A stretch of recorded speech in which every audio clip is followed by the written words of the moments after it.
আসসালামু আলাইকুম বন্ধুরা, শেয়ার করছি পোয়া পিঠা অথবা পাকন পিঠা রেসিপি।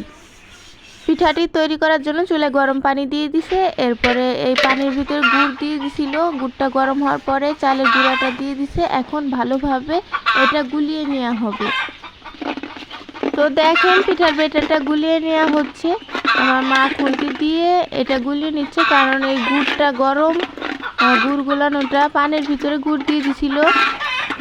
এখন এটা ভালোভাবে গুলিয়ে নিবে যাতে এর ভিতরে কোনো দানা দানা না থাকে। এটা মিশিয়ে নেওয়ার পর দেখেন শক্ত হয়ে গেছে, তাই এর ভিতরে অল্প পানি দিয়ে দিছে। এখন এটা গুলিয়ে নিবে।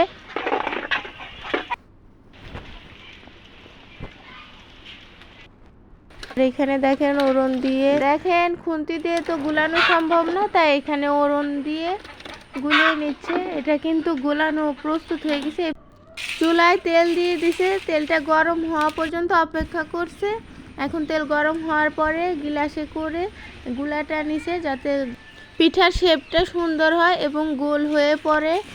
দেখেন পিঠা কিন্তু অনেক সুন্দরভাবে ফুলবে।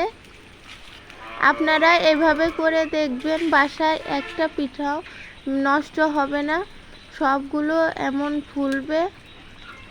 প্রথম পিঠায় দেখেন কি সুন্দর ফুলছে। তো আমার মা কিন্তু ছোট ছোট করেই বানাবে পিঠাটা। আর এইভাবে বানালে কিন্তু পিঠার ভিতরে কোনো কাঁচা থাকবে না। পিঠা দেখেন একটার পর একটা দিয়ে দিচ্ছে। দেখেন সবগুলো পিঠা ভালোভাবে ফুলে যাবে। আমি কিন্তু ভিডিওটি কাটিনি আপনাদের দেখানোর জন্য। একটা পিঠাও দেখেন নষ্ট হয়নি। আপনারা এভাবে ট্রাই করবেন। আর যারা যারা আমার ভিডিওটি দেখছেন তারা সবাই সাবস্ক্রাইব করে পাশে থাকবেন। আর ফেসবুক থেকে দেখলে ফলো দিয়ে দিবেন। পিঠা দেখেন একটার পর একটা দিয়ে দিচ্ছে আর সবগুলো হচ্ছে। ভিডিওটি শেষ পর্যন্ত দেখবেন, তাহলে অবশ্যই পারবেন। আর কমেন্ট বক্সে লিখবেন যে কেমন হলো পিঠা বানানোটি।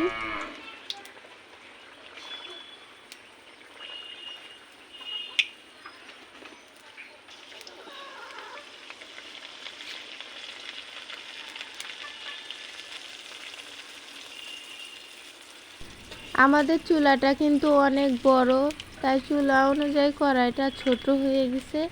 কড়াইটা চুলার ভিতরে চলে যাচ্ছে। আর বাইরে বৃষ্টি হচ্ছে, তো বৃষ্টির ভিতর কিন্তু পিঠা খাইতে অনেক ভালো লাগে। আর এটা কিন্তু অরিজিনাল খেজুরের গুড়। এই খেজুরের গুড় থেকে কিন্তু অনেক বাসনা বের হয়েছে অরিজিনাল বলে। তো এটা খাইতেও কিন্তু খুবই মজা হয়েছিল। দেখতে দেখেন কত সুন্দর হয়েছে। আর যেটা দেখতে সুন্দর সেটা কিন্তু খাইতেও ভালো লাগে।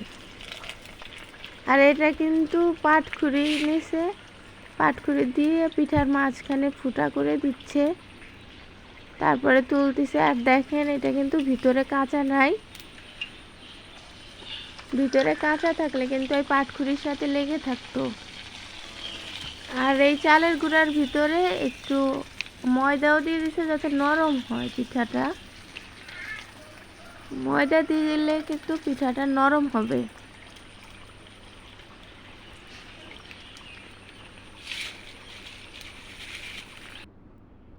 দেখেন পিঠা কিন্তু রেডি।